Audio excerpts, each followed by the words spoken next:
Welcome to my YouTube channel. My name is Rakesh. I am founder of champion classes. कल हमने सीखा था use of should. आपको किस तरह से हमने आपको बताया, आई होप आपको समझ में आया होगा। आज हम आपको बताएंगे use of begin to. Basically ये इंग्लिश बोलने के लिए महत्वपूर्ण मॉडल वर्ब्स होते हैं जो कि आपको सीखना बहुत ही जरूरी है। इसी वीडियो में आपको हम प्लीज स्किप मत करिए, ये वीडियो आप लास्ट तक देखिए, प्रॉपर तरीके से देखिए। जहां पे आपको समझ में नहीं आता है और कमेंट सेक्शन में आप डालिए, आपको हम उसके बारे में आपको बताएंगे। चलिए हम आपको बढ़ते हैं। Use of begin to. Begin to simple सा मतलब है, आपको ज्यादा इधर उधर की बात करने की जरूरत नहीं है। सिंपल कोई भी बड़ा हो छोटा वाक्य है, अगर जिस भी हिंदी वाक्य के अंत में लास्ट में अगर लगा लगे लगे शब्द आता है तो समझ जाइए वो यूज ऑफ बिगन टू वहां पे हमें यूज करना है।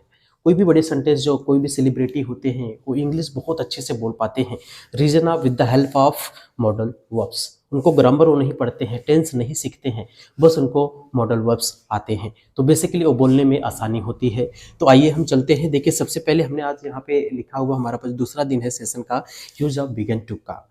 ठीक है, तो बिगन टू सिंपल सा है, जिस भी हिंदी वाक्य अंत में लगा, लगे या फिर लगी का वाक्य यानी शब्द आता है। ठीक है, सेंटेंस यानी किसी भी वाक्य में अगर कोई भी वर्ड्स शब्द आते हैं, लगा, लगे या फिर लगी का, तो वहां पे हम बिगन टू का प्रयोग करते हैं।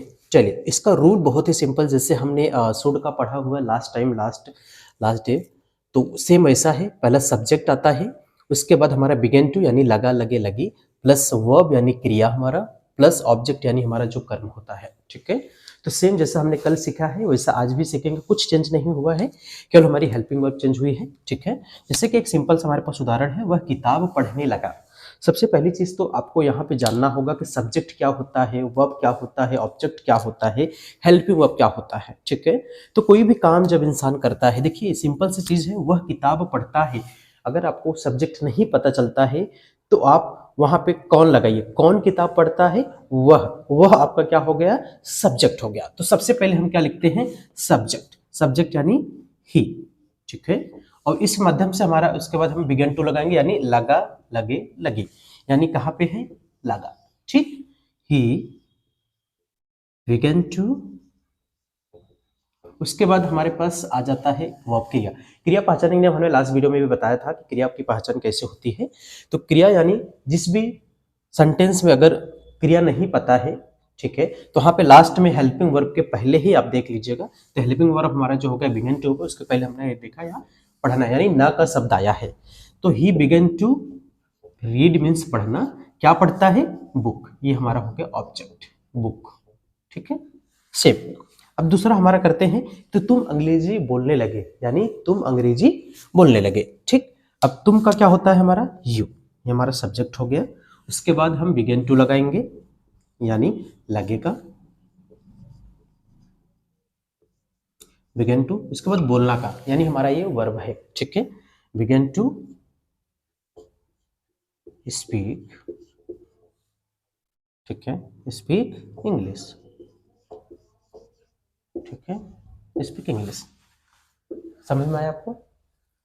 ठीक है, वह स्कूल जाने लगा। सबसे पहले हम सब्जेक्ट लिखेंगे, ही मीन्स वह, लगा का बिगन टू, जाना का गो। यहाँ पे गो टू स्कूल भी लगा सकते हैं, गो स्कूल भी लगाते हैं, तो अगर हम टू लगाएंगे थोड़ा सा अच्छा बैठेगा, गो टू स्कूल। ठीक है, हमारे पास चौथा ट्रांसलेशन जो है हमारे पास, वह गाना गाने लगी। ठीक है, वह गाने गाने लगी, यानी ये हो गया है। यहाँ पे हम ही की जगह यहाँ पे सी लगाएंगे क्योंकि स्त्री है, तो सी। उसके बाद लगी का बिगिन टू, गाने का होता है सिंग, गीत, यानी सिंग सॉन्ग को। ठीक, अब सेम है, शिवा बाजार जाने लगा है। सबसे पहले हम कर्ता लेते हैं, कर्ता हमारा हो गया शिवा, शिवा। उसके बाद लगा का बिगन टू, जाना का गो। उसके बाद कहा, गो टू मार्केट।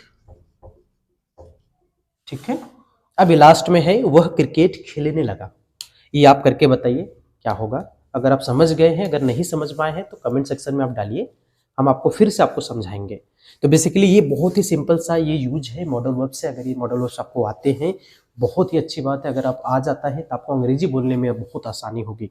ठीक है, तो अंग्रेजी बोलिए, सिंपल बेस्ट ऑफ लक। ये आप करके दिखाइए कि इसका क्या होने वाला है। आप इस माध्यम से अगर आप करेंगे, रूल के हिसाब से करेंगे, तो आपको समझ में आएगा कि ये किस प्रकार के सेंटेंस है और आपको किस तरह से इसको ट्रांसलेट करने हैं। बहुत ही ईजी है, ठीक है। तो आप प्रॉपर तरीके से देखिए, हमने यहाँ पे सारे ट्रांसलेट किए हुए हैं, इस हिसाब से भी आप कर सकते हैं, ठीक है।